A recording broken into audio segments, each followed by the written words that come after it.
Welcome, welcome everybody. Come on in.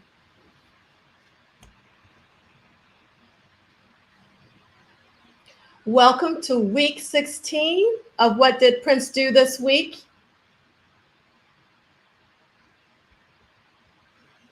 Good morning, C. Lee.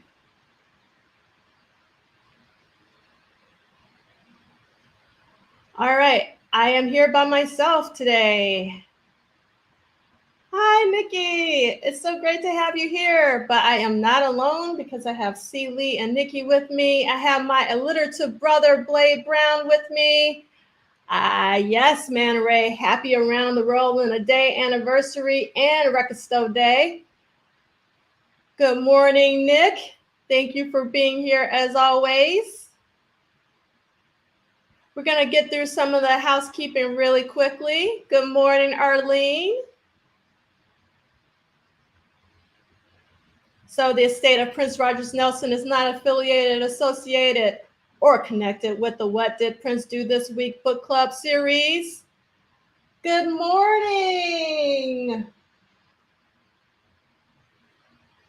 I got to make that a little bit louder for you. Harold Pride.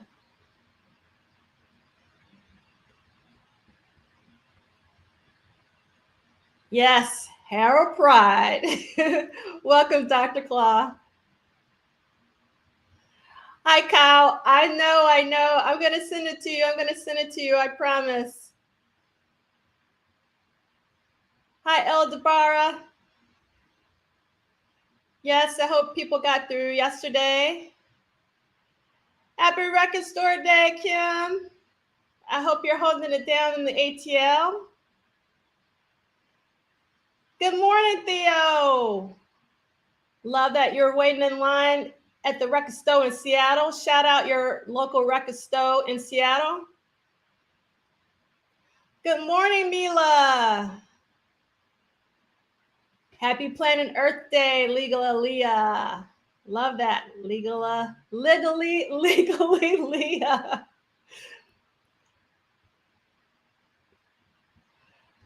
All right. So we're going week to week, as you know, not date to date. Good morning, Tanja.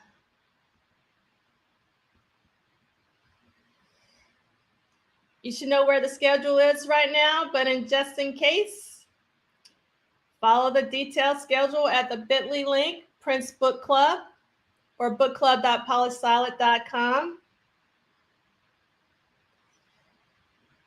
I Kim, are you at Moods or are you at Criminal Records?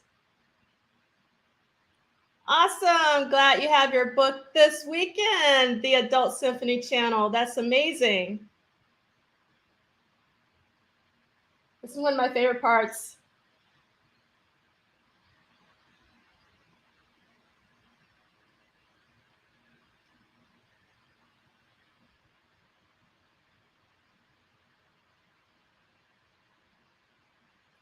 Oh no! Please don't say that it's because we're all getting old that we're at home and overslept. That can't be the reason. All right, so we're going to get started. I am alone today, but that's okay. I am here with you, so I am not alone. I really appreciate each and every one of you who join us every Saturday at noon Eastern Standard Time to talk about what did Prince do this week. You do not need the expanded edition to participate, but the schedule is based on it, and the expanded edition has the blue type at the top. And these shows are always archived on my YouTube channel. And oh no, you can't hear the music. That's awful. Oh well. I guess you didn't hear my Love Sexy or anything. You can't hear this. Did we not hear Love Sexy? Oh, hold on. Let me check something. Okay. Hold on one second. What is going on? All right. Give me 1 second.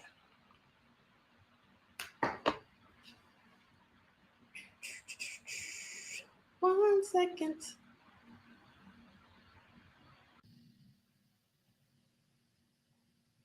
All right. How about that? Can you guys hear me now? Did that work? Let's try the music one more time.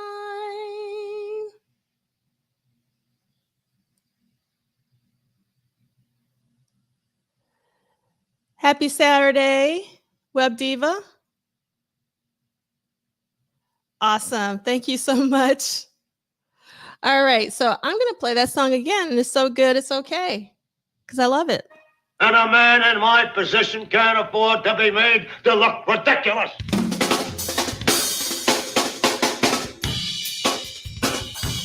All right. So, hi, Lee Christian. Welcome. So, I just want to remind everybody about the hashtag of what did Prince do this week, which is WDPDTW. And I set up an email in case you want to send me anything in terms of videos or information. Let's say you went to a 1999 tour. We're also going to be starting talking about the Purple Rain tour. So if you want to come on and share your experience, just let me know. I can't check my inbox real quick, Kyle. But hopefully I can share it next week. It's just I have like a whole setup and I already like messed up, so I don't want to continue to mess up today. I have a lot to cover. So what we're planning in the background is Madhouse 16 because it is week 16 of What Did Prince Do This Week? And this is actually our final week of playing Madhouse, sort of. I'm going to play my version of Madhouse 24 moving forward, but it's not either of the versions that we consider Madhouse 24. So you'll have to keep it all posted. Happy Record Store Day, Audria. All right. We want to give a shout out to Prince Twitter thread for posting this Matic Movie Monday movie poster on Monday. They've been doing it off and on Mondays. Hashtag Matic Movie Monday. And I really loved that this poster simulates the Goodfellas poster. And Edgar, who does these, told me that he did that because of the gangster connection, which you should know about if you've seen any of the Madhouse videos, and also replicate it specifically on the 16 cover as well as the 12 inches. Yes, Dr. Fink's face is pretty crazy. Yes, there is a Madhouse 17 Eldebar, but it's not released, so I don't want to play any unreleased music on the show. And good morning, Olga. Yes, The Godfather. But it's actually the Goodfellas poster. Let me see if I can bring it up real quick. Hold on.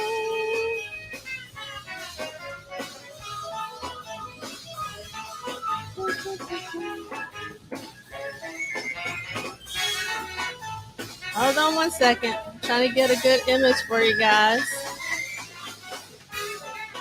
Here we go. So that's what the Goodfellas poster looks like. Welcome, Edgar. We were just talking about your poster. And so this is our movie poster for the week. Yeah, that's true. Thank you, Man Ray, for that. Was on the 1-800 New Phone compilation. But we won't talk about why I don't want to play Madhouse 17 for real. So I'm going to play my own Madhouse 17. And yes. All right. today is another anniversary. So every day is a Prince anniversary, and today is a special day, in my personal opinion. 38 years ago, on April 22nd, 1985, Prince's seventh album, and we have this theme of seven going on because it's been 7 years since Prince's transition, and we have Prince's seventh album, Around the World in a Day. Hi, Cassandra, representing the ATL. Thank you so much for being here. So obviously, I am going to do a Around the World in a Day symposium in 2025. That should be super, super obvious. One of my favorite songs of all time is on this album, Condition of the Heart. I'm also very, very, very fond of Tambourine. There's so many great songs on this album, Pop Life. I mean, we could go on and on and on. I also, as I've gotten older, have learned to love The Ladder. I love that live footage of them rehearsing, playing The Ladder is one of my favorite video rehearsals I've ever seen. And of course, Paisley Park, of course, the title track itself.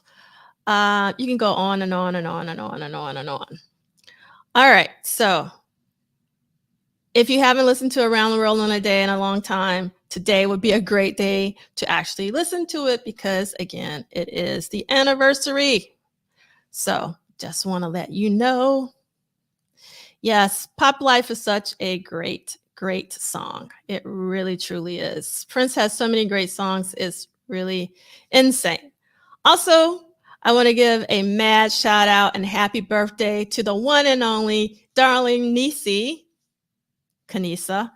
She is celebrating her birthday on a Disney cruise, so she's not. I'm hope she's having the time of her life. But I love this photo of her that she posted recently after she got her braids. And I also wanted to give a shout out to Housequake. I absolutely love this graphic, and I'm trying to figure out who did it. So if anybody knows, Edgar, maybe you know who did this graphic. I've asked Housequake, but I really love this integration of the seven, and I've always loved Princess Typhoon, and I just love this graphic. So, oh, very cool, Kim. So Around the World in a Day was on Kim's bedroom wall at my mama's house for many years.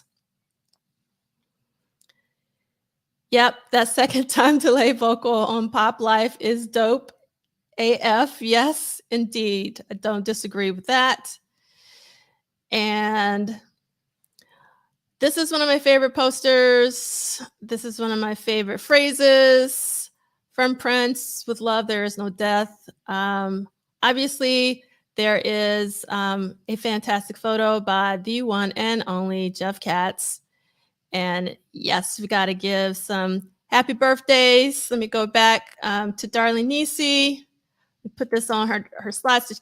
If she watches this, she may not, but maybe one day she will. Happy birthday from Olga.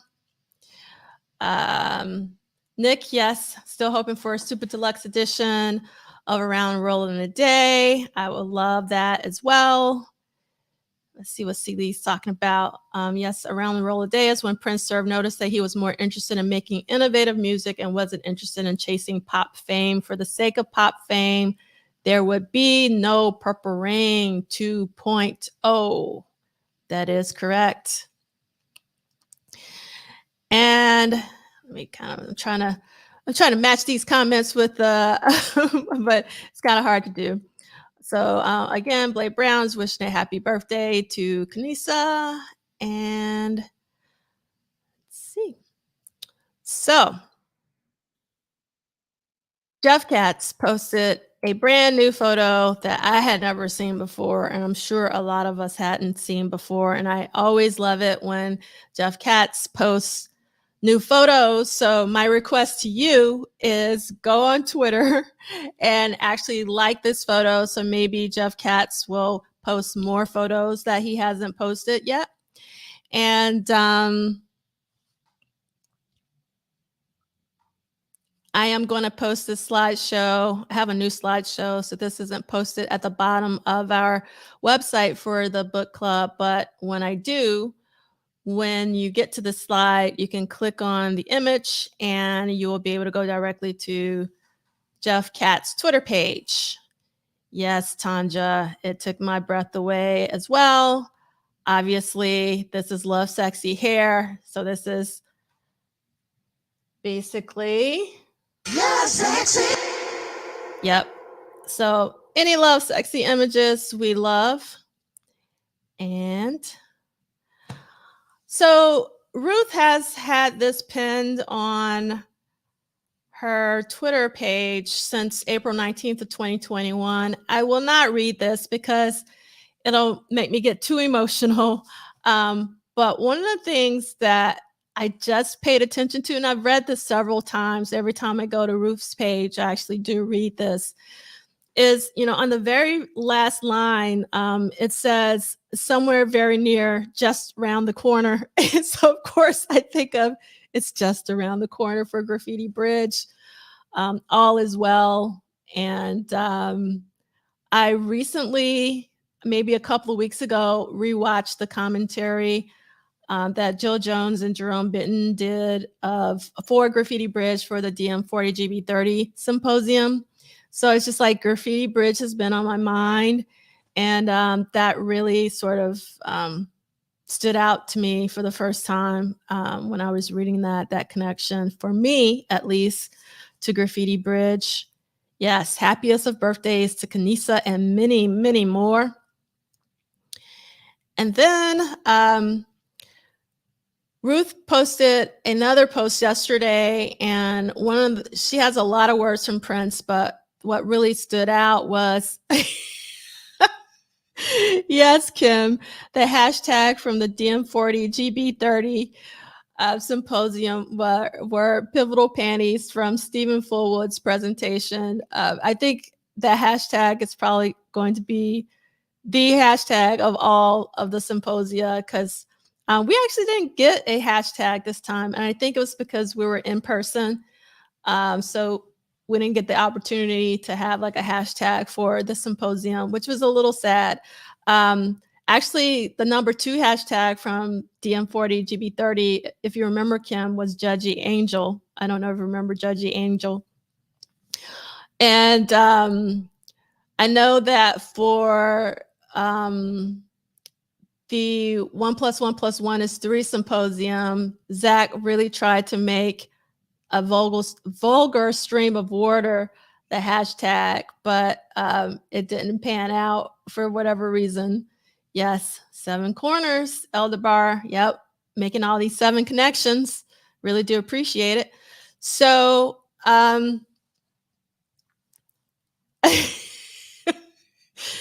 yes, that was so funny. I loved Scott Wood's presentation. It's still one of my favorites of all time.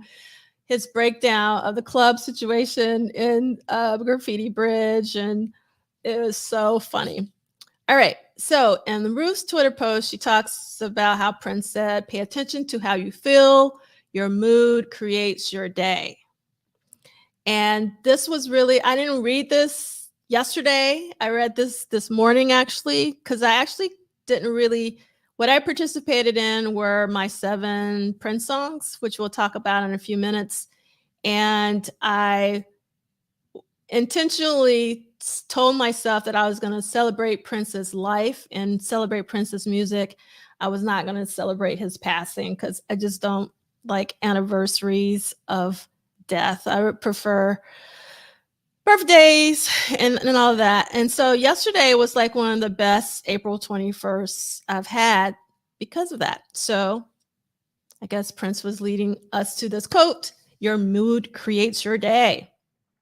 So I'm not going to read the entire thing that Ruth wrote, but again, I'm going to post this slideshow at the bottom of our book club website. And if you post it, it'll go directly to Ruth's Twitter feed, but you obviously should already be following Ruth. If you aren't, you should, because she is an incredible writer and storyteller, and she often gives us some treats, and she did yesterday as well. All right. So I want to give mad shout out and thanks to the people or person behind Purple Highs for this really brilliant way of bringing the community together. They had asked us yesterday to post 7 of our favorite Prince songs with the hashtag My7Prince Songs. And tonight, I'm very excited that they're going to do Your Number One's live stream on Twitch. And their handle is twitch.tv/purple_hides at 10 p.m. CST. That's Alabama time.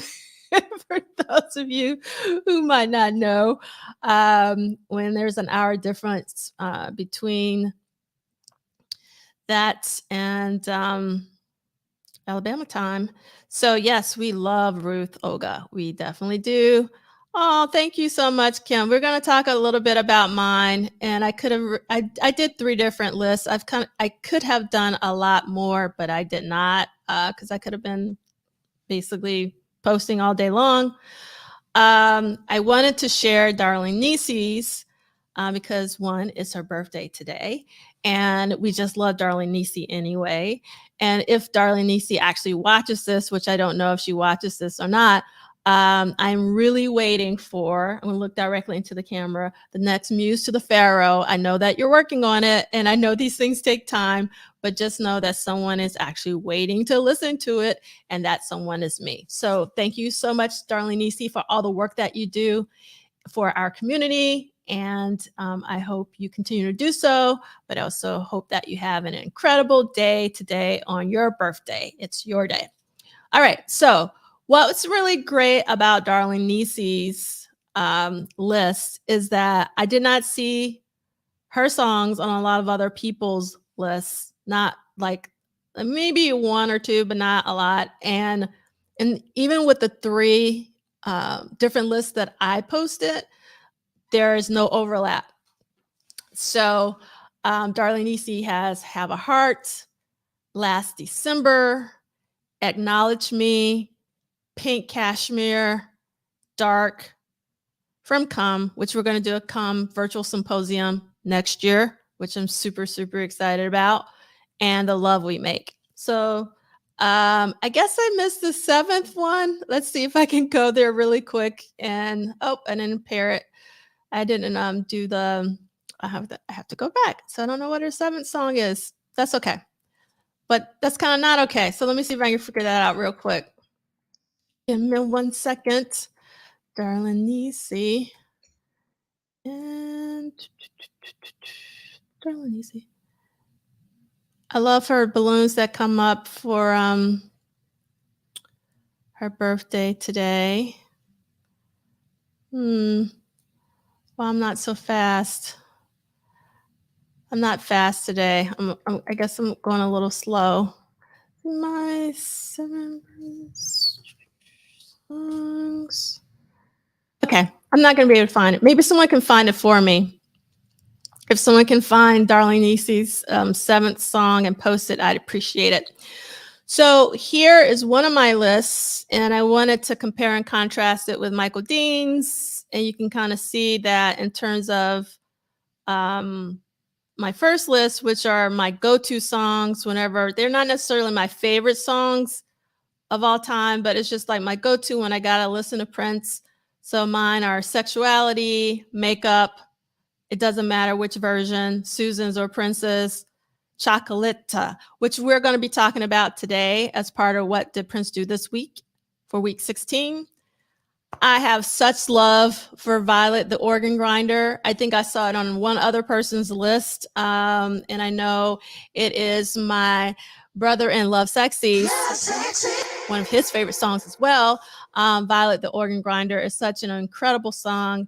And then I love the live version, specifically from the Los Angeles 1988 show, Super Funky Califragisexy. And you can actually see someone shot the video of that, which is incredible, but the audio isn't as pristine as this audio only version. And then 777779311 is obviously a classic. Thank you so much. So Darling Nisi 7 is What Do You Want Me to Do? Which is also not anywhere on any of my 3 lists. So I just love that there's so many Prince songs that there could be a lot of lists that don't duplicate, but there are certain songs that keep coming. So I can't wait tonight to see what Purple Highs talks about in terms of all of the collective, my 7 Prince songs.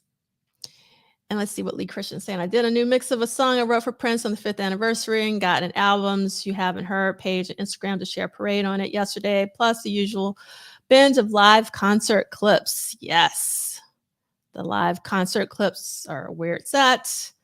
I couldn't include time songs in my 7. There's too many P releases to choose from as it is. So for me, the time songs are Prince songs, Lee Christian. So that's the reason why I put them in my list. I'm very vocal about that, about Vanity 6 songs are Prince songs, if he wrote them, and so on and so forth, which I think the originals is a good thing to point to. And I keep saying originals because I hope that one day we get a volume, second volume. Oh, thank you so much, Jess Rules. I love makeup. I love makeup. In fact, to be honest, it was I had a hard time figuring out if should I put makeup number 1. But I've played sexuality probably the most in my lifetime, but recently makeup has been like my go-to song. I absolutely love makeup. Yes, Mila, I'm no longer overthinking my Prince list, just going with my gut. And obviously it changes from day to day. It changes, based on how old you are, how much time has passed.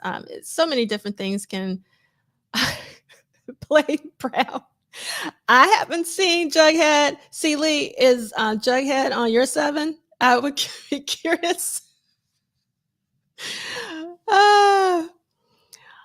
So it's cool to see how other folks engage and enjoy Prince.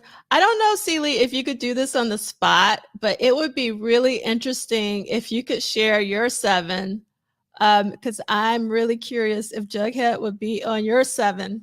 So let's see if Celie is going to be game for that and post his 7. So Michael Dean's 7 or When You Love to Love Me, which was really interesting to see. I was like, oh, wow. And 8, which I appreciate, Madhouse. I Don't Want to Leave You, which I absolutely adore. It's on my 7 songs. If I could only have 7 Prince songs. And again, for me, the time songs are Prince songs. When Two Are in Love, obviously, Harold, if you're still on, you know how I feel about that. In a large room with no light is absolutely one of my favorite Prince songs of all time, but it did not make any of the 3 lists because, again, there's so many Prince songs. Love Seeing the Ball on Michael Dean's list, as well as She Loves Me for Me. Yes, Kim, I noticed this as well, that most people put today could change caveat to their lists. Oh, wow. Okay, Celie. I was wondering. I was like, maybe I think Celie might be the only person where Jughead might possibly get on the top 7. And then also Law. Jughead might be on Law's top 7. I don't know that, but I have to see if you posted anything. Eldebar got 1 or 2, but no way could I pick 7 faves. I kept changing it and ended up bailing out. It's okay. You could go, with you could have done like my 7 Prince songs at whatever time it was. Yes, When Two Are in Love is actually a favorite song of a lot of people. Since you're very kind, I'm not going to go into my When Two Are in Love tirade. All right, so I also wanted to check with my BFF, Miles Marshall Lewis, to see. And I was actually surprised that we are in alignment. I was just sure it was going to be diametrically opposed. I mean, number one is The Beautiful Ones is not one of my favorite songs. It never has been because I don't like the piano, the dun, dun, dun, dun, dun, dun, dun. Like, it just keeps going on. And I just don't like that. I do like the vocal performance of The Beautiful One. So obviously his vocal performance is really fantastic. So it's the music of The Beautiful Ones that I don't like, but his vocal performance is on point. And AUTO-matic, which is Miles Marshall Lewis is number 2, is one of my favorite songs of all time. I don't know where it is in the list. There's so many. I was surprised to see Emancipation song on Miles Marshall Lewis's list, Friend, Lover, Sister, Mother, Wife. 17 Days showed up on a lot of people's lists that I saw. Joy and Repetition, which is on my list for if I could only live with 7 Prince songs. And Joy and Repetition is my favorite Prince song of all time. It is my number 1. Number 6, I didn't see this when I actually read Miles Marshall, With You. Yeah, With You. Not a big fan of With You. But La La La He He He is one of my favorite songs. And I hear you, Web Diva. I had Poster's Remorse after I posted my 7. I say just post another 7. No one had Purple and Gold. Tanja, did you have Purple and Gold on your list? And Lee Christian has could never commit to 7. Too hard to even pick 7 from one album sometimes. So after looking up Miles Marshall Lewis, I looked up the 4U crews, and I only got Miles and Elliot. I don't know if Anil or Zaire posted, but Elliot's some of these were not surprising, but a couple of them were very surprising. One, Erotic City makes a lot of sense. Head makes a lot of sense. And Weekend Funk, which is not the one he's referring to. The one from the Purple Rain Deluxe is the one he's referring to. That made total sense. Shh is one of my favorite Prince songs, and I love it live. It's such a great song. She's Always in My Hair, obviously, is a classic. Another Love, a Hole in Your Head, obviously a classic, particularly the extended version on the 12-inch. And I love that Elliot actually noted that the version of Old Friends for Sale that he prefers is the 85 version. And I agree with that. I did not like the version of Old Friends for Sale on Old Friends for Sale. Yes, Mila, I too love seeing everyone's vibes with these lists. And so we got Just Rules has When We're Dancing, Close and Slow, Adore, which were on a lot of lists, Insatiable, Free it's I don't think I noticed Free on many lists. I Would Die for You, Extraordinary, 17 Days, yes, Too Much to Name. Let's see what Blake Brown's talking about. My brain just goes in chronological order of his albums. When I think of faves, and I forget the side projects, then I got to throw in the bootlegs, and I just end up throwing some music on. Yeah. Elliot's list is very him. It really is. So it was really great seeing this list. And let's see, Jughead was brilliantly done at the DMP live show. Yes, the show that was shown at last year's celebration. That version of Jughead was actually pretty awesome. Prince would do the rap from his dressing room, shown on the screen. All right, and let's see what else I got. All right, so these are my 2 other lists. So my first list were like my go-to Prince songs, like when I want to listen to Prince, like, and I grab my phone, like the first thing that I usually want to listen to. Were that first list, and then I wrote a couple of other lists. So my second list were my Prince songs that I rarely play because I love them so much. And when I say I rarely play them, I mean I rarely play them. I play them often in my head, but I don't actually put them on unless, I don't know, the spirit moves me, because I just don't want to lose that feeling I have whenever I listen to them. And number 1 was Annie Christian off Controversy. Number 2 is One off of Madhouse 8, and that is the song I went down the aisle to. And Solo is one of my favorite vocal performances from Prince. Love Solo a lot, and that's off of Come, obviously. Irresistible B from the B-side of Let's Pretend We're Married, not the alternate version that was released on the 1999 Super Deluxe. And The Question of You performed live on the Nude tour. Love, love, love hearing that guitar solo. Condition of the Heart from Around the World in a Day. Love that. And then Another Lonely Christmas is a song that I played often as a little person, like when it first came out. But as an adult, I rarely play it.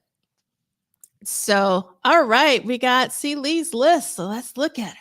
We got, Party Up. Love that. Number 1, Party Up. We got number 2, Colonize Mine. Number 3, Musicology. Number 4, Temptation. Love Temptation. Oh my. Number 5. Okay, I gotta change one of my lists, C. Lee, because I love the Electric Man chant from the new tour. Proves why the blues is the greatest thing God ever created to heal humanity. Yes, that Electric Man chant. I've told the story so many times, but that the time that Celebration post Prince played the new tour and they cut it off in the middle of the Electric Man, I had never been so mad in my life. I was like, either cut it right before Electric Man or cut it after Electric Man, but don't cut it in the middle of Electric Man. So I was really, really salty about that. And then, yes, La Coruna. There's so many great new tour sets. I'm a huge fan of the new tour, even though I didn't get the opportunity to see it live, but it's actually one of the tours that I often listen to when I want to listen to Prince live. And also his guitar tone at that particular time was just like really, really incredible. And all right, so my third list was if I could only listen to 7 Prince songs for the rest of my life. And my top 7 would be Joy and Repetition, Forever in My Life / It, when they started saying, all right, you know, the part I'm talking about from the Sign of the Times live. Purple Music. Purple Music is a song that I could put on repeat forever and I would never get tired of it. Something in the Water, Does Not Compute, has always resonated with me because of its melancholy minor key, but also because, I don't know, it just connects. And then Power Fantastic, I think, is one of Prince's most emotive performances. And then I Don't Want to Leave You. I've talked about that ad nauseum at the symposium, so I won't bore you here. And My Love Is Forever from For You, because I really wanted something from the first album, because the first album is such a great album. Can't say enough about it. All right. Also wanted to give a shout out to the Funktastics. They posted this incredible a cappella version of Strolling yesterday. If you haven't heard it, I highly recommend it.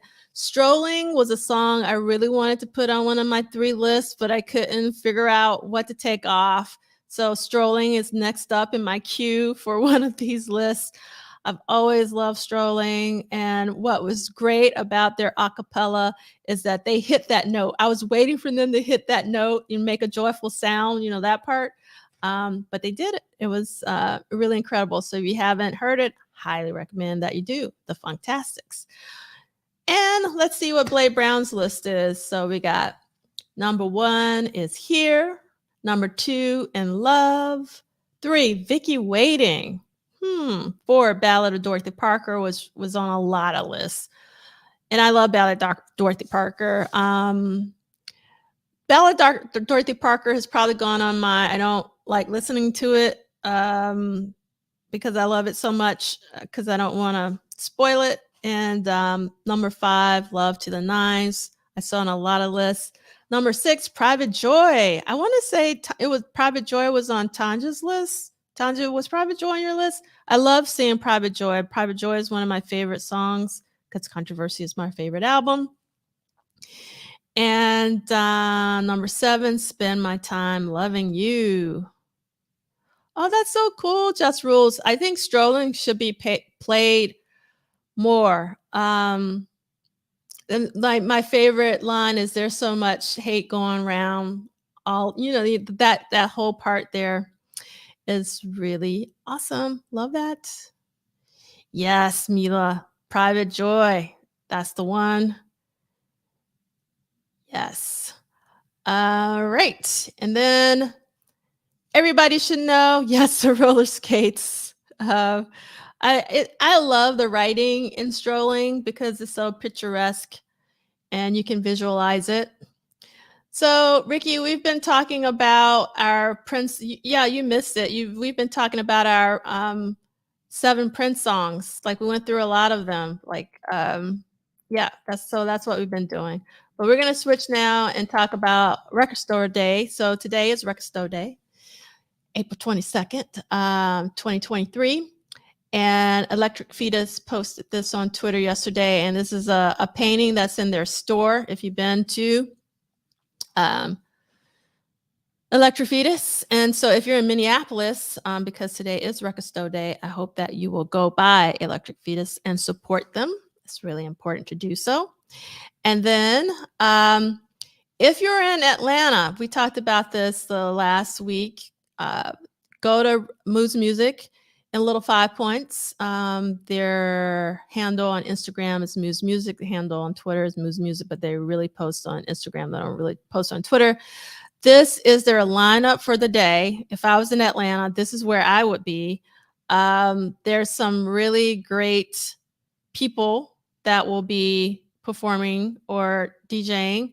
Julie Dexter is incredible. DJ Tabone is one of my favorite DJs of all time.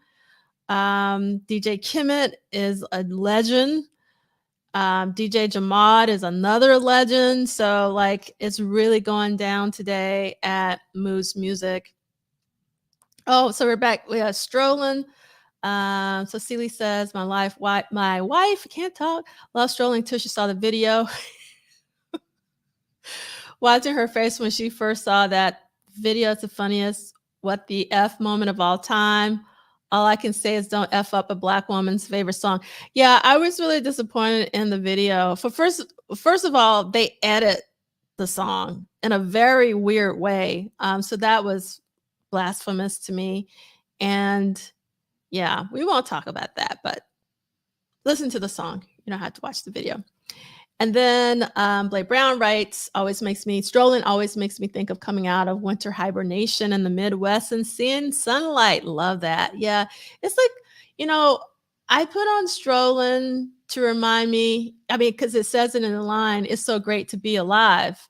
Like, so when I feel happy to be alive, I often put on Strolling. It's again, from Ruth's quote from Prince, your mood creates your day. So there you go.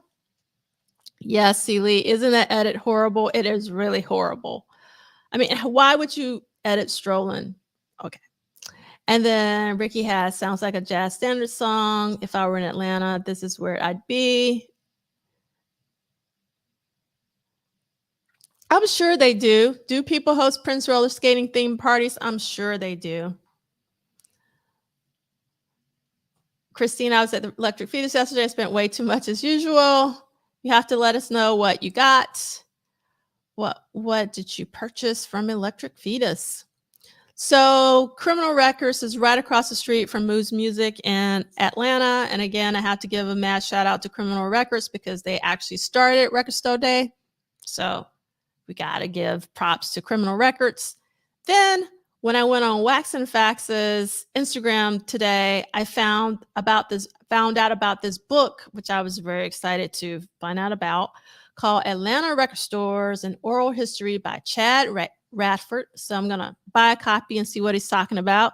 And I love at the top, he also has one of my other favorite record stores in Atlanta, Fantasyland, which is still holding it down. They're in a different location from where this image was originally the original store. So Fantasyland as well as Wax and Facts were like back when I went to Georgia Tech, two of my favorite local record stores. Yeah. Yes. Yay, Chad. I don't know Chad, but I bought the book immediately. Can't wait to get it. And let's see. Yes, the way he layered his background vocals, Chef's Kiss on Strolling for sure. And Lee Christian said, I made one of my bands listen to Strolling over and over during a recording session to nail the walk-in jazz smoothness on one of our songs. It's actually, Lee, a really great song to listen to over and over again. Like, it's just so chill, so mellow. It's just a great song. It's joy in repetition. See how I did that? To listen to Strolling. All right. And then locally, this is my favorite record store, Iris Records in Jersey City, New Jersey. So if you're ever in Jersey City, definitely visit Iris Records. They are one of the best record stores I've been to in the Northeast because I miss my Atlanta record stores. So I have to give a mad shout out to Iris Records. That's crazy. Sexy MF and Strolling was a double A side in the UK. Interesting. That's funny. Every time you mention Georgia Tech, I just say the Ramblin' Wreck from Georgia Tech and I don't even watch their sports team. It's so funny. I only went when I was at Tech, I only went to one game, and that was because I took my little sister, and it was only so that she could see, like, I don't even know what our mascot is named, but it's like a bee. And we didn't stay the whole time because I was into sports, and my sister's 10 years younger than me, and she wasn't happy at the game. So that was the extent of I'm very sports illiterate. So that was my extent of Georgia Tech football. And I want to remind everybody that I'm going to put this link in the chat. If you're in the tri-state area, Jimmy Jam and Terry Lewis are coming to PopCon, which is a conference that the Clive Davis Recorded Music Institute is putting on at NYU. And it's going to be 4 days next weekend, starting on Thursday. And it's actually going to be at 370J in the 202, where we actually had Saturday and Sunday of the Triple Threat Symposium. So if you're local and you came out to the symposium, it's in the same place. So Jimmy Jam and Terry Lewis are going to be there along with Timbaland on that Sunday. So they actually still have tickets. I can't believe it. They posted them yesterday. The event is free. They also might still have tickets to the main, because this is a special ticketed event, which is separate from the tickets for the entire symposium. And then they also have an opening, like keynote session. I can't remember who's doing that. Yes, thank you, Celie, to remind me. Yeah, it's the yellow jacket. Yes.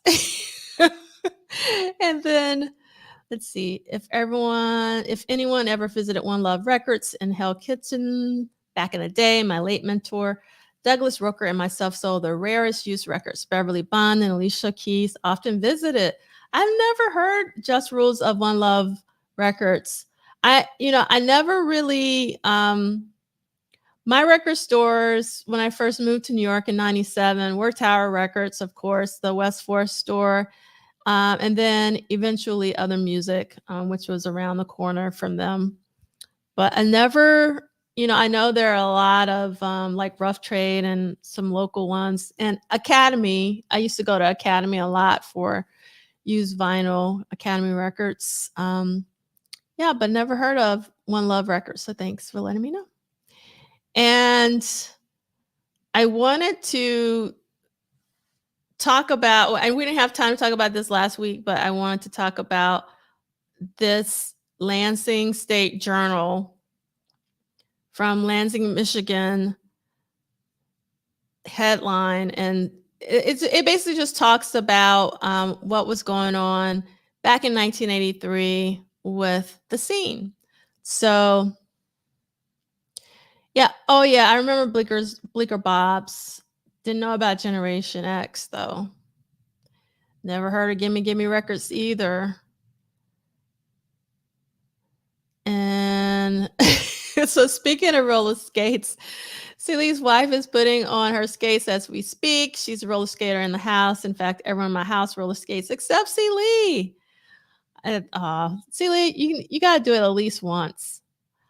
Okay, so this article, it's entitled Adam Ant Leads Video Rock Era. And you'll see, like, if you see the picture in the middle is of Missing Persons, which is one of my favorite bands of all time. I love Dale Bozio. And I know you guys might go, this has nothing to do with Prince, but it does, because Dale Bozio was on Paisley Park Records. And then underneath Prince, we have Joan Jett. And Joan Jett, actually, my uncle, the first album that was ever bought for me was by my mom, and it was Minnie Riperton's Minnie's last album that she recorded when she was alive. But then the second set of albums that was bought for me as a kid is my uncle bought me Joan Jett's I Love Rock and Roll, and the Go-Go's We Got the Beat on the same day. So Joan Jett is very important to me. And then what I bought with my own money was the first thing I've ever purchased was a 1999 cassette that I had to purchase multiple times. All right, so let's see what we got here. We got Christina picked up at Electric Fetus, U2 Songs, the Surrender box set, Mudhoney's latest Duane Tudahl Sign the Time book, yay, and some used CDs. Got an old Wendy and Lisa CD and the John Nelson CD. Thank you so much, Christina, for sharing. And then Memory says that Tower Records at West 4th and Broadway is where Prince did a record signing on July 12, 1994, same day that he performed Love Sign on the Today Show with Nona Gay. Yes, I was still in Atlanta at that time. And thanks, Kim. Celie eating chicken fingers for cardio. Yes, nice haul.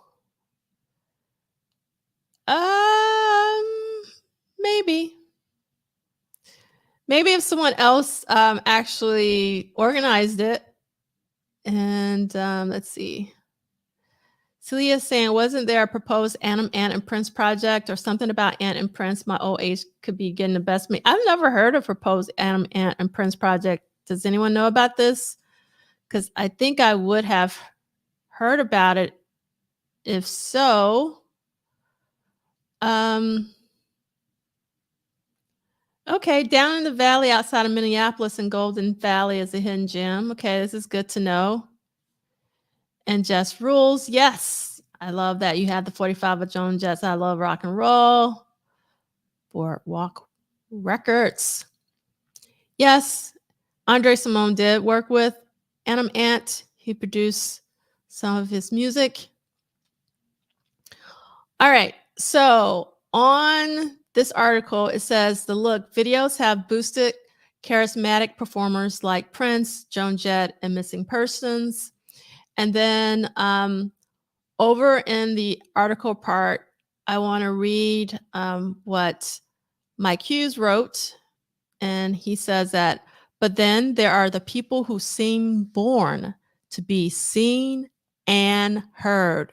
They are performers like the Stray Cats and Styx and Prince and Joan Jett and Judas Priest and Missing Persons and more.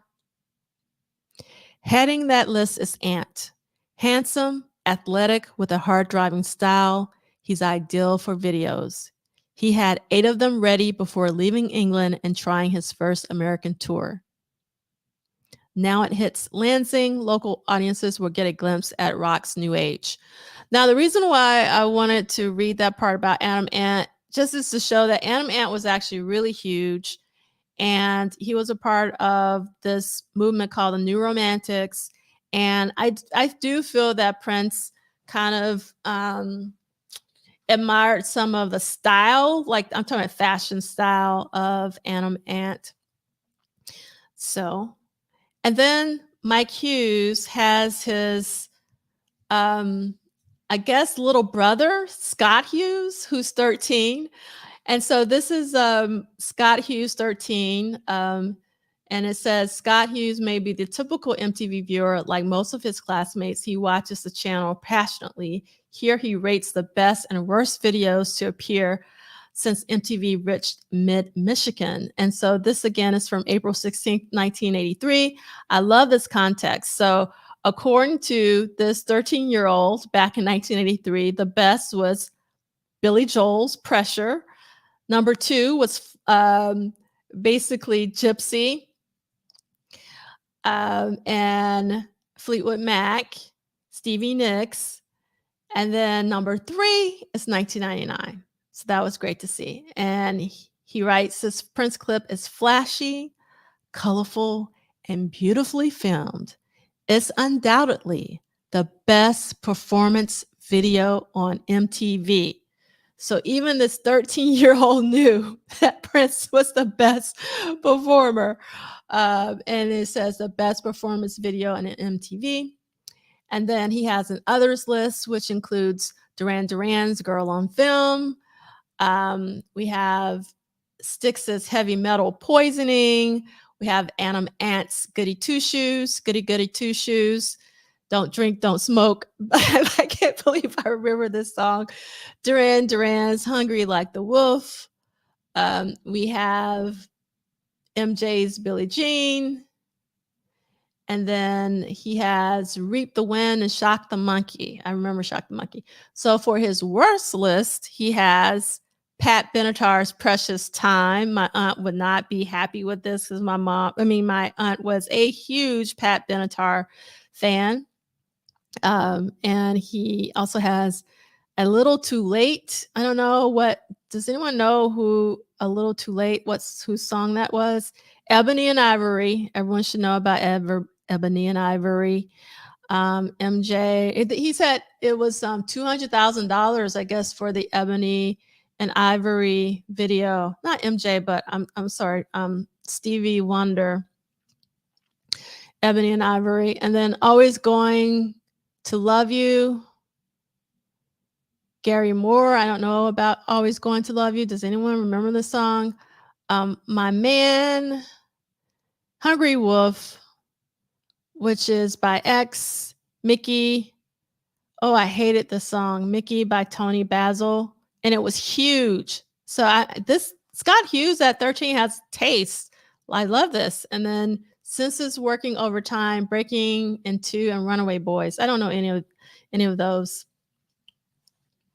You know, Blade Brown, yeah, I can hear that too. So Blade Brown writes, every time I listen to Yeah, You Know, I think of Adam Ant. Blade Brown also put Prince and MJ are admirers of Adam Ant. Then Lucretia says, I was watching the 83 First Avenue show a bit yesterday, and his fashion was nothing like the PR look. And Celie says, I had all those groups' records as an 8th and 9th grader, especially Ant and the Stray Cats. I love the Stray Cats. The Stray Cats were really fantastic. Does anyone know if Russ McElhey, if I'm pronouncing his name correctly, directed Predator 2? Because he directed Duran Duran's Hungry Like the Wolf. And you often see that transition from directing videos to feature films. Just think about Belly. And let's see.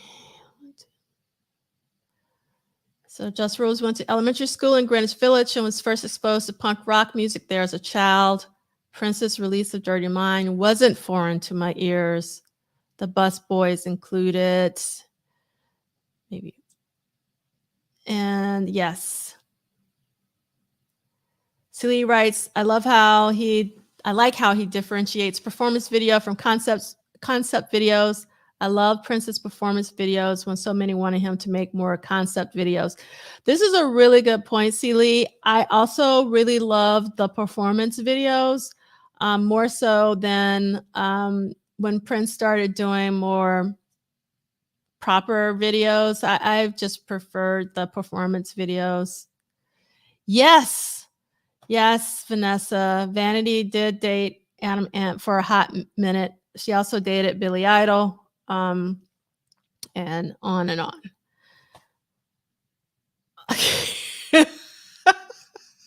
This is correct, Celie. Mickey was huge by Tony Basil. All the cheerleaders in the world are going to whip that 13-year-olds for the Mickey slander.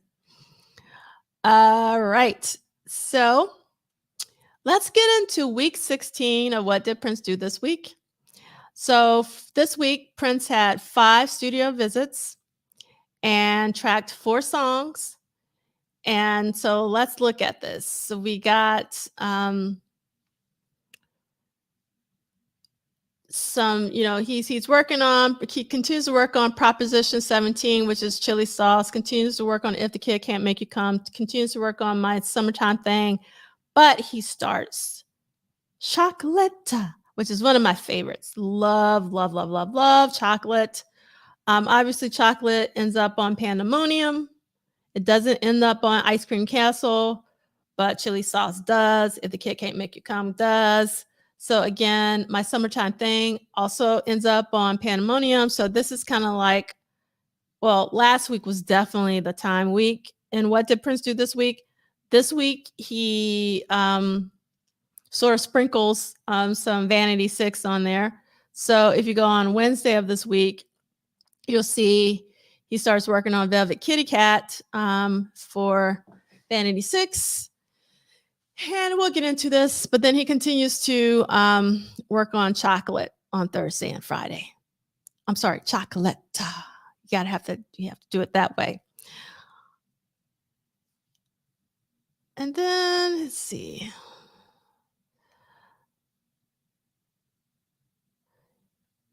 So I love this comment from Lee Christian. So it says, Strange, Andre produced Adam, Ant, and Des toured with Billy Idol. Was Vanity hang out with X-Revolution members to find her new man? I don't know about that. But I don't know. I'm sure she crossed paths with these people at, the award shows and different things. Oh no, Mila, say it isn't so. Oh my, okay. Well, there's a reason why I'm not on TikTok, because I would not want to hear Mickey. I heard that too much as a teenager. I hated that song. Every time you turned on MTV, that video was on.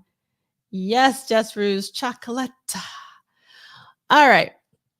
So on Sunday, Prince was at Sunset Sound, Los Angeles, California.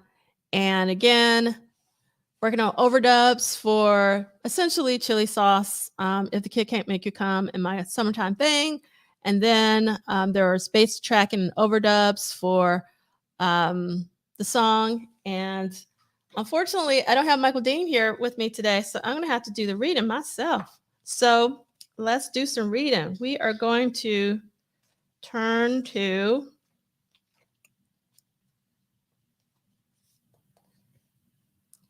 page 68. And there's a lot of information actually this week in this book. And I don't want to bore you guys with me reading all of this, even though I really want to. So I'm going to try and read a little bit from each day and maybe skip around a little bit. So for this entry in Duane's book, he quotes Prince in the beginning for Sunday, April 17th, 1983. And the assistant engineer was Richard McKernan. And Prince was in the studio from 5 p.m. to 10 a.m., which was 17 hours. 17 hours, 5 p.m. to 10 a.m. So I like to go with my intuition. This is Prince. Something hits me and I need to get the track down before I can move on. It's like there's another person inside me talking to me. Prince. So I know what this feels like. It's like I've already started planning for the next symposium. I'm tired, but there's something that pulls me to continue doing those, even though sometimes I wish I would stop because it takes a lot out of me. So I really resonate with this quote from Prince. He says, I like to go with my intuition. Something hits me and I need to get the track down before I can move on. I need, like you're compelled.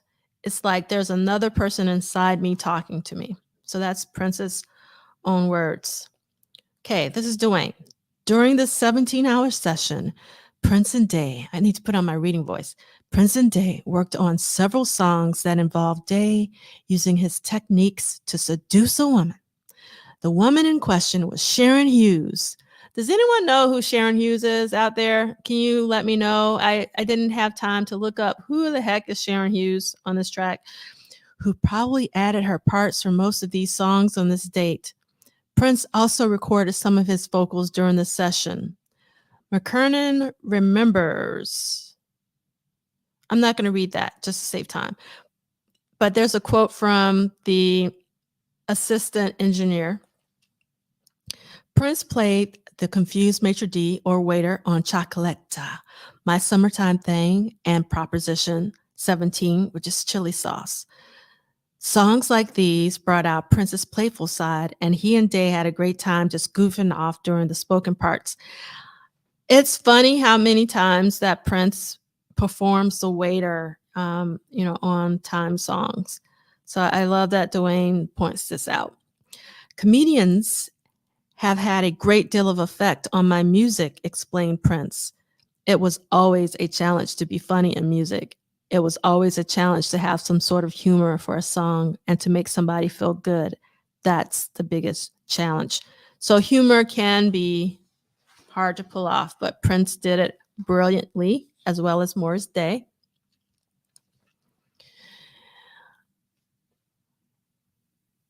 Thank you for this quote from Langston Hughes Seeley. Poems are like rainbows, the most beautiful thing that we'll ever see, but they leave us quickly, so we must capture them when we can.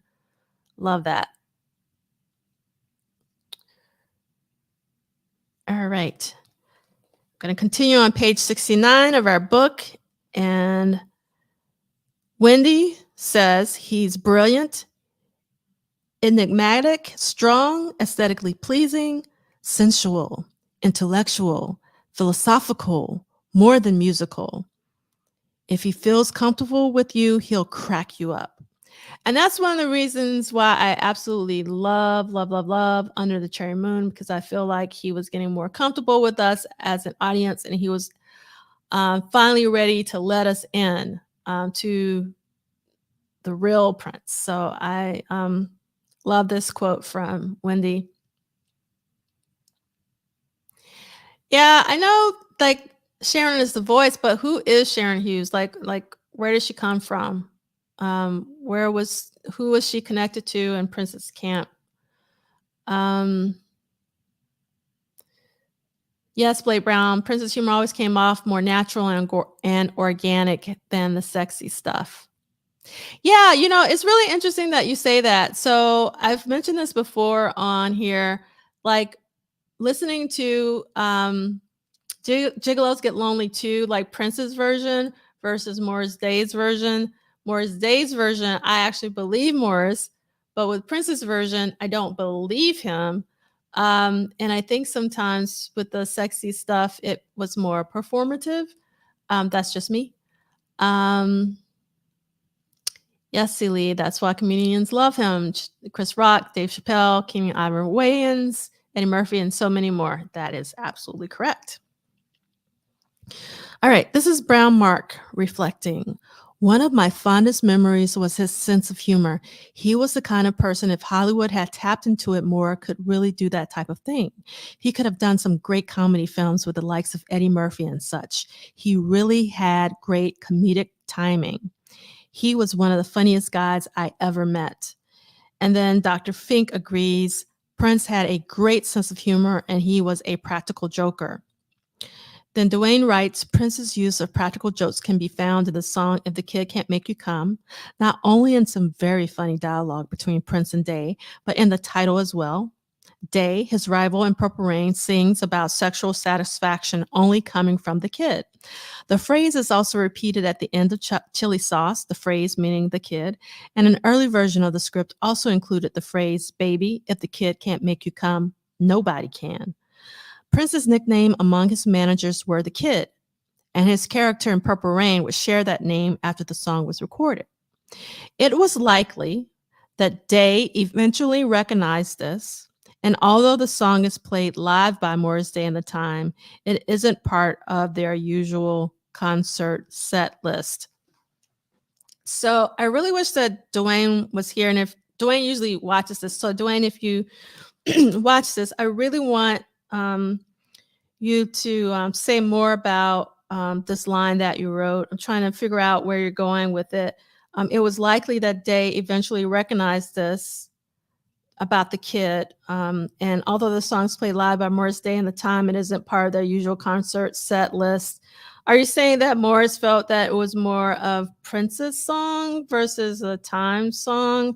Just trying to figure out if anybody in here, if you have your book with you on page 69, it is the last sentence of the third paragraph. Put in the chat what you think that Duane is alluding to. Okay. Duane writes, the song that was created during the session, Chocolata, was a funk workout built around a steady drum beat and a repetitive bass lick built up with guitar and keyboards. Chocolata is James Brown, according to Jelly Bean Johnson. That's some great SHIT. That's just hardcore James sound. I loved it, and I love it too. Again, it is one of my go-to Prince songs. Whenever I want to listen to Prince, I put on Chocolata. So I love, love, love, love, love chocolate. I can't say that enough. And we talked about this last week, but I'll say it again. The definitive version for me is a live version off of the Arsenio Hall show when the Time performed it, because the tempo is much faster than what it is on the record, and it's on fire, like Mariah. All right, so Duane writes, it is rumored that Day played drums on this track as well as on My Sometime Thang. All of today's songs were interlinked by similar themes, phrases, and attitudes, so it was obvious that some would probably not be placed on the Time's next album, which wouldn't be assembled until after the movie was complete. Because of this, all of these tracks would sit on the shelf for almost a year. My Summertime Thing and Chocolate would be revisited on a future Time album. Jimmy Jam and Terry Lewis continued to hide the fact that they had been producing an outside band where they missed the concert in March. But with their new recognition came the inevitable exposure in the press. We knew there was a picture of us in Billboard magazine working with the SOS band, according to Jam. We were trying to hide every Billboard magazine we could find. Every time the manager would try to give it to him, like, oh, Prince, here is a new Billboard, we would snatch it. We were thinking, oh, he'll never see it. And of course, he finally did. Okay, thank you, Kim. Duh. This makes a lot of sense. But sometimes I'm slow, Kim. So, Kim, thank you for breaking it down. So, Morris knows P is the kid. So, why would Morris, want to sing that? Thank you. That is so right. You're so right. And I realized that song always bothered me on Ice Cream Castle, and I couldn't figure out why. And that's the reason why, because I'm slow. All right. And let's see. So what's he saying? The Time, if not only plays the music to If the Kid Can't Make You Come, usually when Morris is interacting with the crowd, often Morris asks if the audience knows the song. That's it. Okay. Thank you, Just Rules. I want to know more about Sharon, similar to the female group Millennia, who was featured on the Rainbow Children. Yeah, I'm trying to find out more about Sharon Hughes. And Lee Christian says, funny you say that. I love Blue Lights lyrics because they are about sex, but funny and about sexual dysfunction more than sexiness. Let's see. Yes. I saw this yesterday. It is so funny. I Prince's facial expressions. Well, he tried to play it off as for as long as he could, and then he just like breaks down and laughs. It was just so funny. I love, love, love that clip. It was so great seeing that. All right. So I'm moving on to page 70.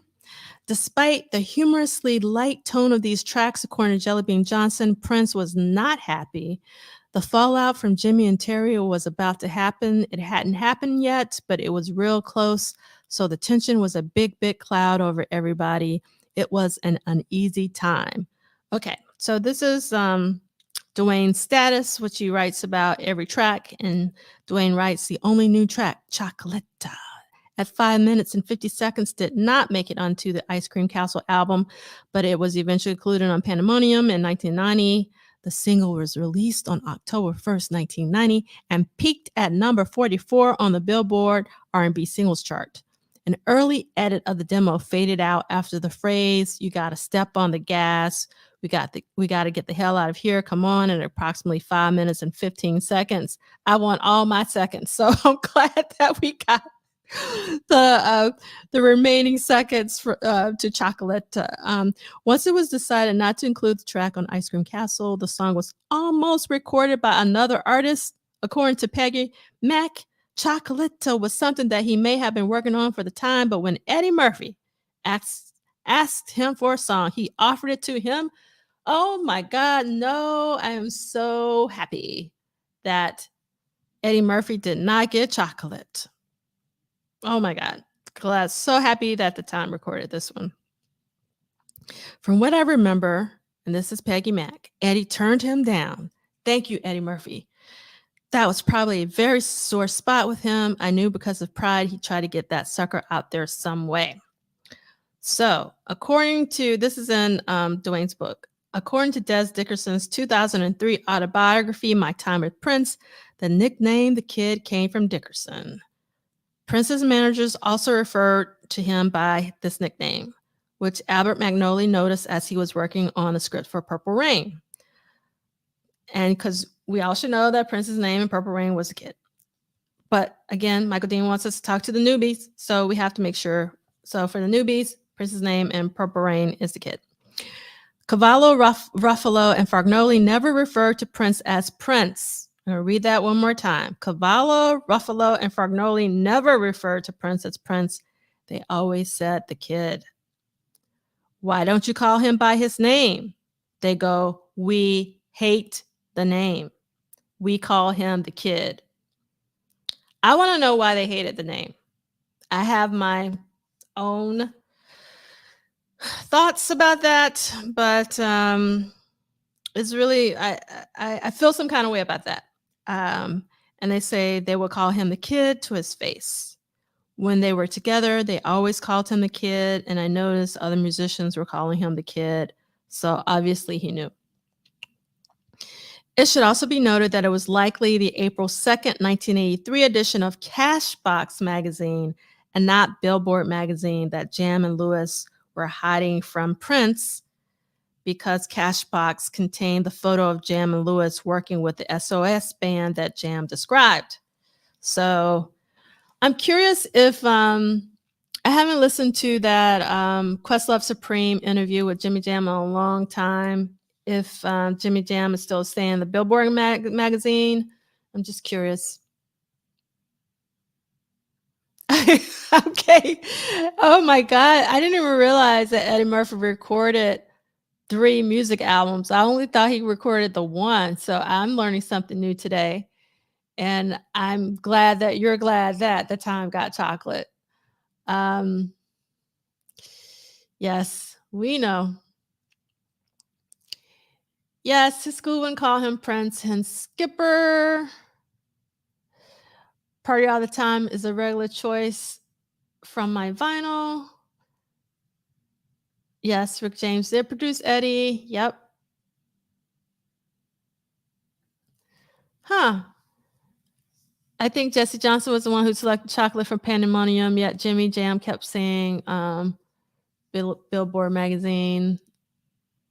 That would be interesting. Have to hopefully get to ask Jesse that one day. I love chocolate. I'm so happy that that got released, and actually that Morris sung it. All right, so let's go on to our next slide. So on Monday, we have we're still working on Proposition 17, and Prince is in the studio for 11 hours from 7 p.m. to 6 a.m. And Peggy Mack is the assistant engineer alongside Prince. And I am not going to read this entire thing. So I'm on page 71, but I am going to read where Duane has bolded Prince's words. So towards the bottom of the page. And this is what Prince says about the whole Terry Lewis, Jimmy Jam Terry Lewis thing. Prince says, well, first of all, I want to read this quote from Terry Lewis. Terry Lewis says, Prince did all the talking. That's all I know. So basically, Duane describes this meeting. There were 5 people in the room. There was Prince, there was Morris Day, there was Jesse Johnson, and then there was Terry Lewis and Jimmy Jam when Prince supposedly fired Jimmy Jam and Terry Lewis. But this is Prince's own words. From Rolling Stone magazine in 1990. Prince says, I'm playing the bad guy, but I didn't fire Jimmy and Terry. Morris asked me what I would do in his situation. You got to remember it was his band. Then Duane has Morris Day's quote, which Morris Day says, he, meaning Prince, absolutely fired them. He didn't ask me anything. I was very upset. What Prince said was totally misleading. I never made the call for them to be fired from the group. And then in another interview, Morris Day said there wasn't much to say because basically we were a part of his production company. He was calling the shots. So it was just something that I kind of had to live with regardless of how I felt. Now on the next page, I kind of agree with Jerome's quote here on page 72. And Jerome says, and Jerome is Terry Lewis's brother, is that Terry and Jimmy were released of their duties, and that's in quotes. They were fired by Prince out of Morris's band. How could Prince fire a band member? I guess because he was in charge. So the rest of the chapter talks about, because of this firing, though, Jimmy Jam and Terry Lewis would go on to become one of the greatest producers who have ever lived. They have had incredible success. We all know it. I'm not going to talk to the newbies. Look up Jesse Jam and Terry Lewis. Listen to Questlove Supreme's Jimmy Jam interview. It's really, really good. So we're going to carry on. This is a great observation, Ricky. Yeah, all the creatives were in the room for the firing. Thank you, Nick. The songs Jimmy Jam and Terry Lewis produced for the SOM band are on an album called On the Rise. Play. We have an Eddie Murphy chocolate torch. Okay, so Eddie probably would have leaned extra hard on the James Brown style if he got that track. I'm glad that he didn't, though. I can't stress that enough. All right, we're going to go to the next slide. We're going to go to Wednesday. So Wednesday, we had basic tracking at Sunset Sound for Velvet Kitty Cat. We have basic tracking for My Love Belongs to You. We had overdubs for If the Kid Can't Make You Come. And Sleazy was like a jam and writing. And the producer engineer was Prince, and Peggy Mack was in the session as the assistant engineer. I love this quote that Duane has on page 73 to start off. He usually starts off each section with a little quote, and the quote is from Peggy Mack, and Peggy Mack says, "We were never allowed to say anything because it was like the mafia. We were sworn to secrecy." All right, so before we start reading, I want us to look at these lyrics from Prince for Velvet Kitty Cat, and you can see in the top right-hand corner, it says by Susan, and everybody should know. Well, okay, some of you might not know, but Susan is referring to Susan Moonsey, who was one of the members of Vanity 6. So Velvet Kitty Cat was originally for Vanity 6. All right, so let's do some reading. We're on page 73. So for today's session, Prince switched from Studio 2 and Sunset Sound to the much more private Studio 3. The recording console was basically a clone in every room back then, explained Sunset Sound owner Paul Camarata. But the recording rooms were totally different. Every room has its own flavor. One was low ceiling, one was high ceiling. One was more of a traditional square, one was more of a rectangle, and they all sounded different. Studio 3's control room was much bigger. Also, Studio 3 had much more capability in the isolation booths. It had multiple isolation booths. Studio 2 at the time only had one isolation booth.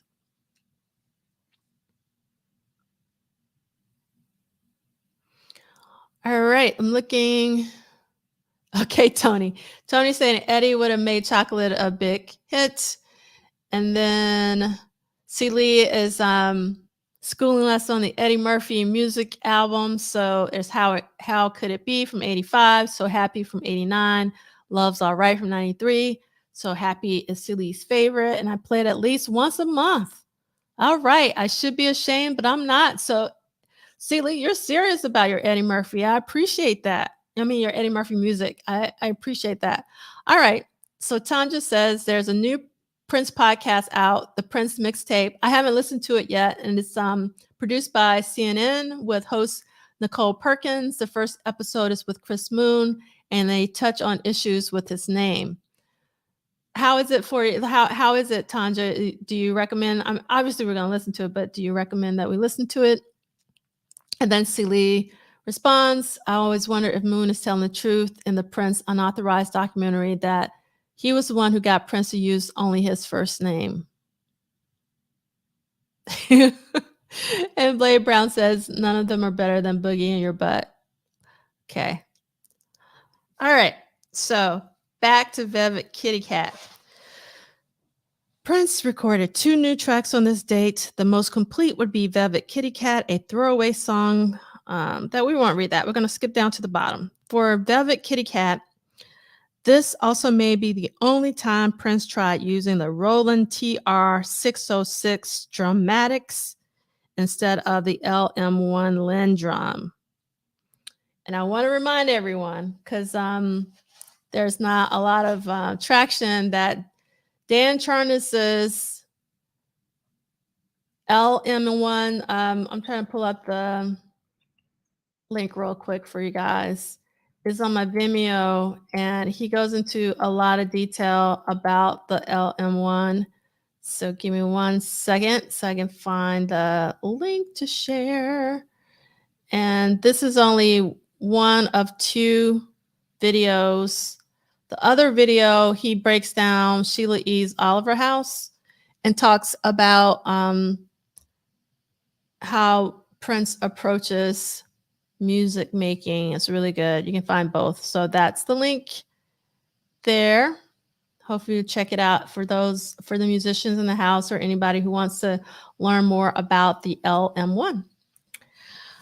All right. So Duane writes about My Love Belongs to You, which is a 7-minute song that is a much stronger example of what Prince could do in the studio. It is a funky synth riff that has various guitar parts played on top of the keyboards. It is unclear whether lyrics for this track were ever completed because as of the end of this session, it remained an instrumental and was given its title before any vocals could be added. There are no future references to the song in Prince's studio documents, nor in the Warner Brothers vaults. Prince, Morris, and Jesse worked on a song called Sleazy. Several takes of the song were worked on as they looked for a groove, but tensions were higher than usual because of Jimmy and Terry being fired. I'm not going to read that. And I want to read about the status on page 74. So I'm just trying to jump around because I don't want to read everything, because that's why we have the book. So for the status, Duane writes Velvet Kitty Cat, 2 minutes and 43 seconds, was originally intended for Vanity 6, but it was also offered to Apollonia 6. It is possible that Susan Moonsey eventually recorded the vocals for the track. Now, if that's in the vault, I want to hear it. Susan singing Velvet Kitty Cat, I want to hear that. I hope that you do too. So again, it would just be really fantastic to hear that. Can't say that enough times. I want all the Susan tracks. So if there are any Susan tracks in the vault, I want to hear them. But if those sessions took place, they were likely completed in Minneapolis. A version with Prince's vocals was released in 2017 on the Purple Rain Deluxe Expanded Edition CD package. Because very little documentation could be located about Velvet Kitty Cat, it is conceivable that it was started on a previous date. In April 1985, Prince recorded Velvet Kitty Cat, a 2 minutes 28-second version, as a rockabilly song with several lyrical differences. It is unclear if there was an additional work done on Sleazy, which was 5 minutes and 30 seconds, and it remains unreleased, but a similar guitar strumming sound ended up on Prince's 1986 #1 hit, Kiss. To date, My Love Belongs to You remains unreleased. And then Duane has a note. It is possible that My Love Belongs to You and Velvet Kitty Cat were originally tracked on the previous day. All right. Thank you. Yes, Dan Charnas was definitely one of the highlights for me as well. He did an incredible presentation, and he had a special presentation, so his is longer than the other presentations. He's able to do a deep dive. Yes, this is so true. So like virtual plugins are one thing, but hardware is another. I just want to be able to touch a Lin LM1 one day, Blake Brown. I hear you.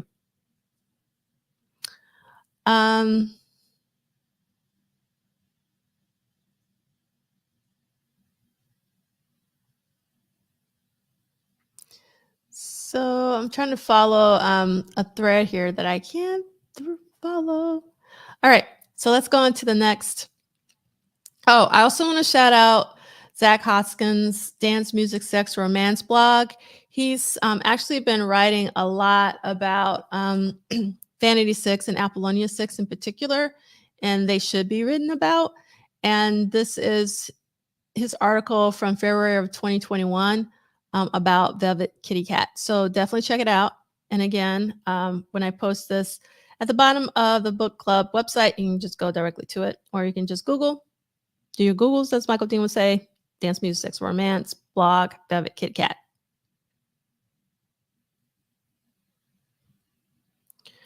All right, so Thursday, we're still working on Chocolate. He's in the studio for 12 hours.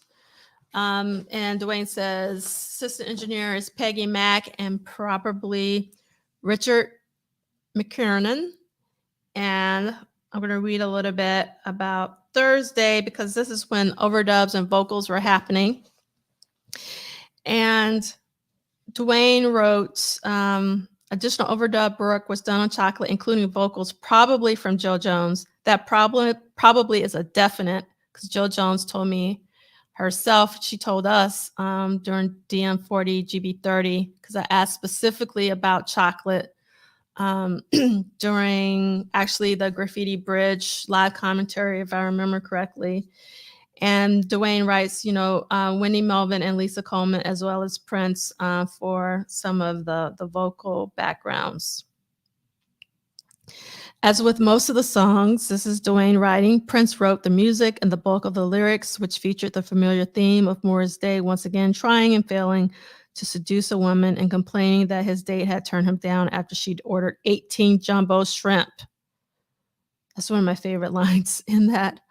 And McKiernan says Morris might have had some things to do with lyrics, but my recollection is that if he had any input, it was very minute. Most of that stuff were all Prince's ideas. Morris might want something to be changed, but 99% was all Prince. Because of the late hours, Prince was going through multiple engineers, often burning through them fairly quickly. This is Prince speaking. There will be times when I've been working in the studio for 20 hours and I'll be falling asleep in the chair, but I'll still be able to tell the engineer what cut I want to make. I use engineers and shifts a lot of the time because when I start something, I like to go all the way through. There are very few musicians who will stay awake that long. And that's the end of Prince's quote. Then McKiernan corroborates Prince's story. So this is Richard McKiernan. I left shortly after these sessions because you put so many hours in, and with Prince, because he wasn't consistent, we leave at 2 a.m. and he'd say, let's start at 10. And you get there at 10. He'd call you and say, well, I'm not going to be there until 12. And then you stay until 12 and he'd be another hour. And then he'd finally get there. Then how many hours doing some stuff? And he'll say, I'll be right back. I'm going to go to the movies and I'll be back at 9. And then 9 o'clock would come around and then 10. And then he'd call and say, I'll be there in an hour. After putting in a lot of hours, the last place you want to be is there. It was fine if you were in a production state, but just to sit around and vegetate in the studio can really wear you down. And I just couldn't take it anymore. That is Richard McKiernan. Yes, Theo, we all love Zachary Hoskins, especially his writing is so good. I really love his presentations and his articles on his blog.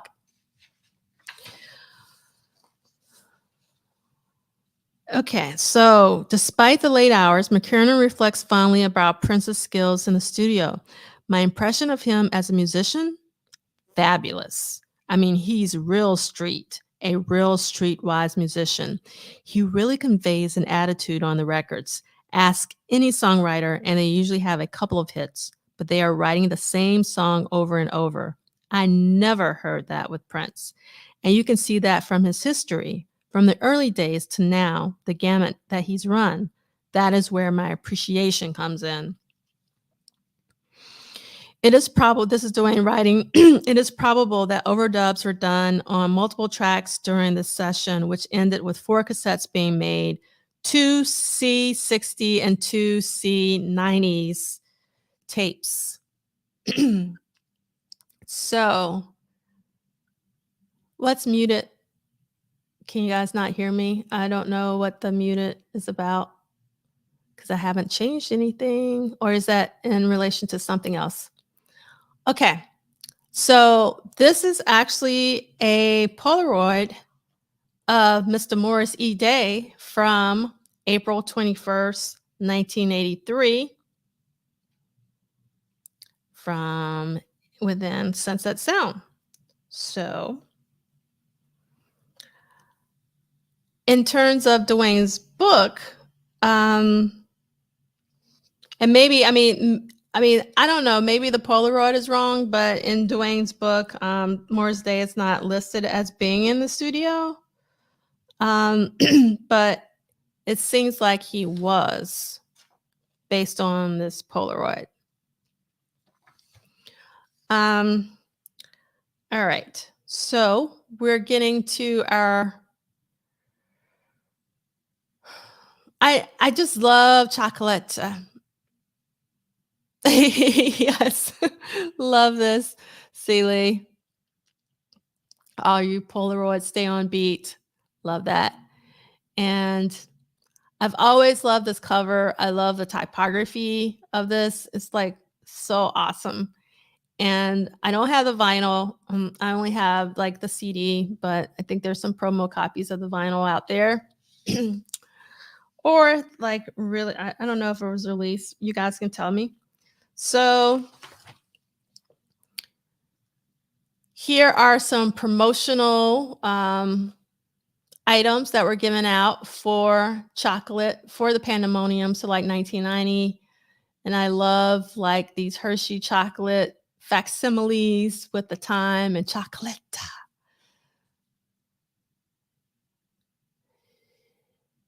Yes, Mila, it is. Yeah, we have to support the PRN Alumni Foundation because anybody who worked for Prince deserves, our flowers and any assistance we can give because they worked hard. And yeah.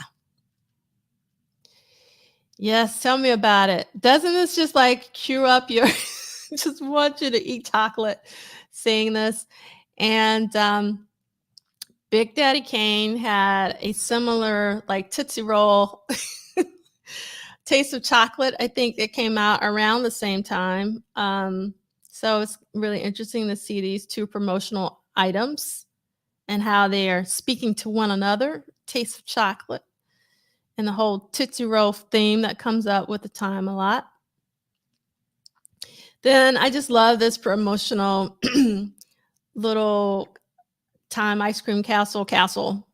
It's so cute. I just had to include that. All right. So this is our last day for this week. And it's Friday, April 22nd, 1983. Prince is in the studio for 11.5 hours from 1:30 p.m. till 1 a.m. in the morning. And the assistant engineer is still Peggy Mack.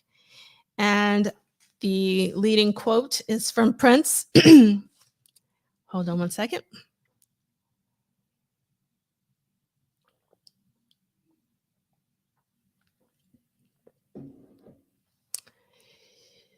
Yes, Celie, you got it. Let me go back in case some people are slow like I am. The double entendre. Yes, with the Big Daddy Kane.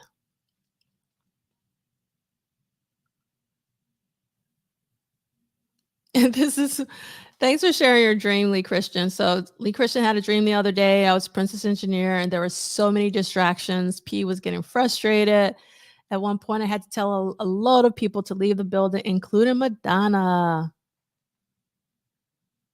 It wasn't intentional. It's just the mug that I got for the day. And then we have I actually collect Prince mugs, Vanessa, and my husband has banned me from buying anymore because I have a lot of them. It's one of my favorite things to collect.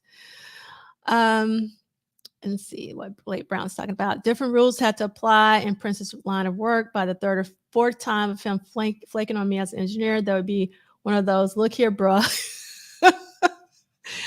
I hear you. I hear you. All right.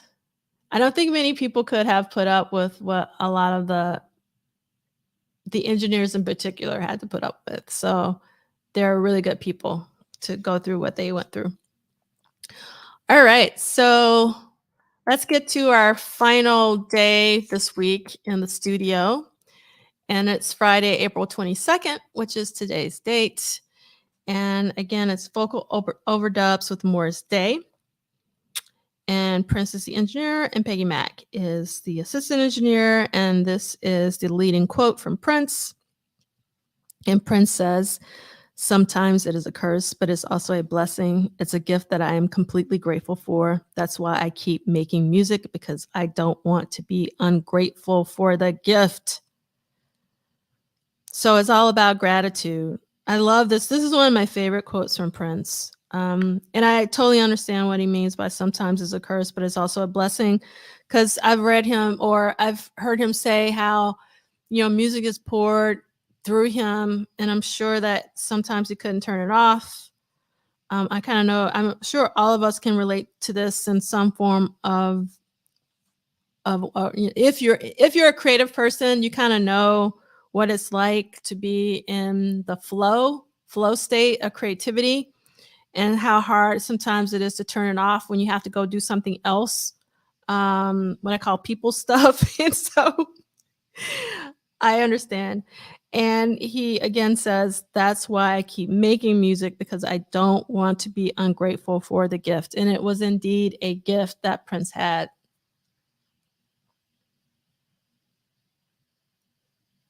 Theo, I'm glad to see that your mom has an extensive mug collection. Oh, so what kind of mugs does she collect? I'm curious. Like, does she have a theme, or is it about um, the the way that the cup is made? I'm curious. All right, so I'm going to read this final entry from Duane's book. I'm on page 76. Earlier in the week, Prince had recorded the vocal guide track for Chocolate using his old man dad voice. And during the session, Day recorded his vocals, copying Prince practically verbatim, peppering it with his signature, signature laugh, which I won't try to do because I can't do Morris. Again, I would love to have an Originals Volume 2. Be great to have Prince's version of Chocolate on it. In 1989, when the Time reunited with all the original members, Prince insisted on placing the song on their Pandemonium album, and some of the band members were unhappy about its inclusion because they felt the song was too old and wasn't very strong. In the end, Prince miscalculated and it had only moderate success on the R&B charts. I don't care that it underperformed. I think Chocolate is a incredible groove. It's a gift that keeps on giving. Matt Fink recalled that this happened a lot, and no matter what, Prince was always the final say. Anytime you work with Prince, this is Dr. Fink talking, it wasn't about being able to control the situation. So if you were going to complain, you just had to go, okay, well, this is what he's going to do, and go with it and let it be. Or you could voice your opinion, which rarely was taken into consideration. You could say, hey, I don't think this is working, or this isn't right, or this doesn't feel good. Do you think you can change it? Usually he would make his decisions and that would stick, whether you like it or not.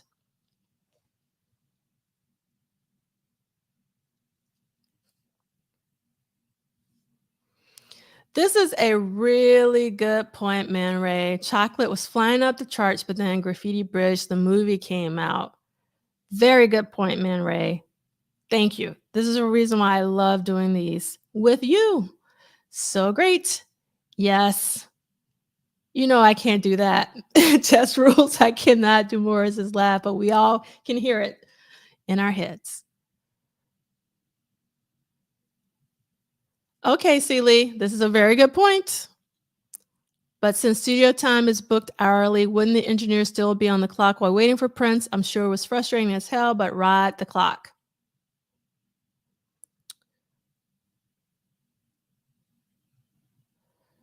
Okay. Prince was headed to Minneapolis and had his music packed up for the trip, which implied he was going to be away for an extended period. It would vary, explains Sunset Sound's general manager, Craig Hubler. If he was going to come back in a couple of weeks and not do any recording at home, he would leave them here. He often had big flight cases where all the tapes would be packed in.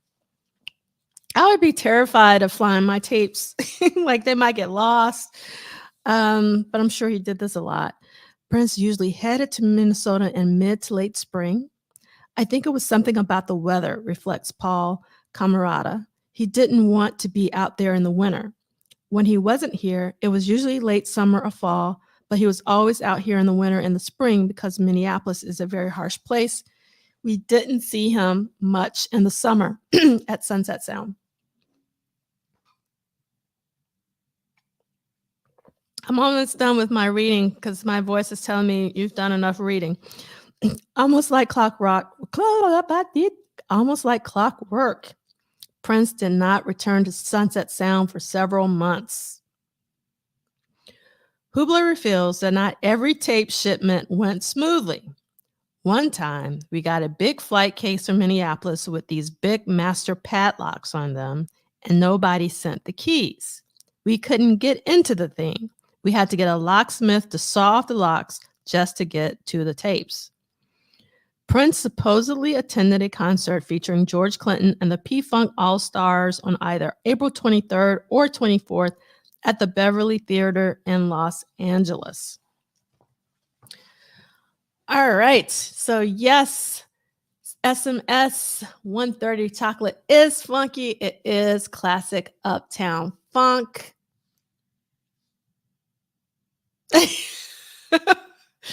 Celie says, I'm country. I'm not giving up that good job. I'm going to play spades or bidwiz. Yeah, while waiting. Yes, I would have done the same. I mean, I guess it's just a Southerner in me.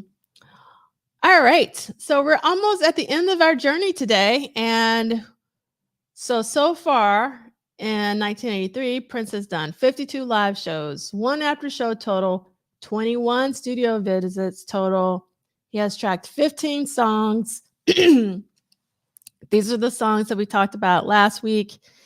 These are his new songs this week: Chocolate, Velvet Kitty Cat, My Love Belongs to You, Sleazy. And we have the one Solid Gold Performance. So, oh, before I do that, I forgot. Let me talk about what we're doing next week. And next week, we will be reading only 2 pages. So it'll be pages 77 and 78. And we will be wrapping up the month of April. And we will be transitioning to Purple Rain movie. So I hope that you will come back and join me next week. I missed Michael Dean, but hopefully you guys are okay with me by myself today. And hopefully Michael Dean as well as Zach Hoskins will join us next week. At least that's my hope. We will see. You never know.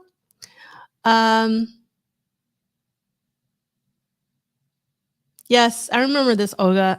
In Maite's book, Maite writes in her book that Prince sent her music on a plane before express shipping.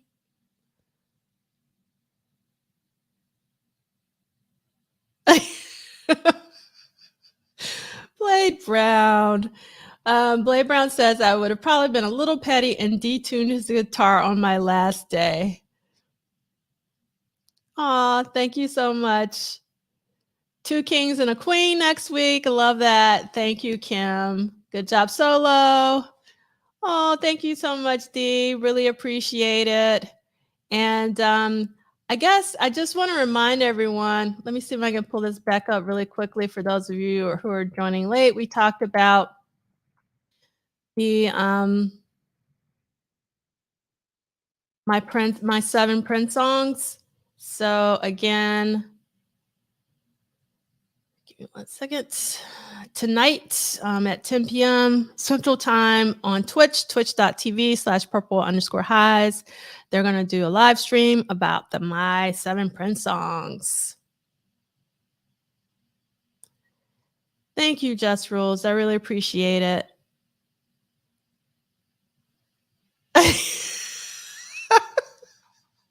Thank you, Celie. I don't believe that. I do prefer Michael being here. I feel like a little fish out of water, but I appreciate all of your kind words.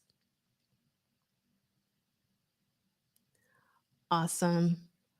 All right. Well, I hope that everybody has a really fantastic record store day, because today is still record store day. You can all go and visit your local record stores.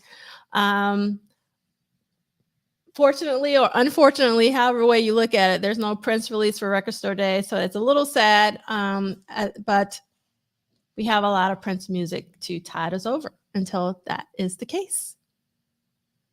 Thank you, Blade Brown. I really do appreciate it. I hope that I brought a little joy. I think, again, Prince would want us to celebrate his life. I don't think that he would want us to be sad. So I hope that you guys put on some music. That's one thing that I loved about the My 7 Prince songs, that we focused on the music. And I hope, yes, Lee Christian, I'm with you. My heart is sad, but my bank is happy. You're absolutely correct. Yes, yes, a lot of purple joy. Yes. Oh, thank you, Deborah. I try to be because like for me, it's really about Prince. I'm just a microphone, megaphone. I sort of see it as I put out my little bat signals. And I think it's important that we stay together as a community, and that it's going to take all of us to make sure that Prince's name is on the lips of the children. And also, like today, I was really excited to see that Erotic City is trending. And Erotic City is trending because of the My 7 Prince songs. And Erotic City is an incredible Prince song. And a lot of us know about Erotic City, but a lot of the mainstream audience may not know about Erotic City. People who go to the club should know about Erotic City because it's really a club standard at this point. But yes. But so C. Lee will be very happy to know that Tanja is going to New Edition tonight. I'm excited about wearing my Prince gear. It's Prince week.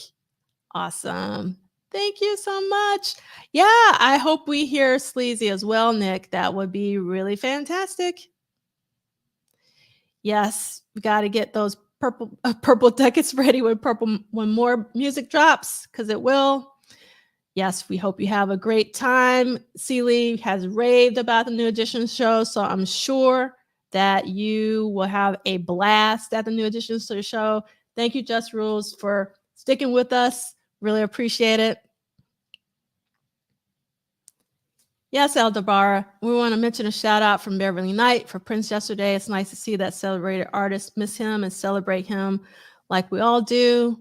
Stokely also posted like his his 7 Prince songs, so that was really nice to see. So I'm gonna sign out and I'll see you guys next week. Bye, everybody.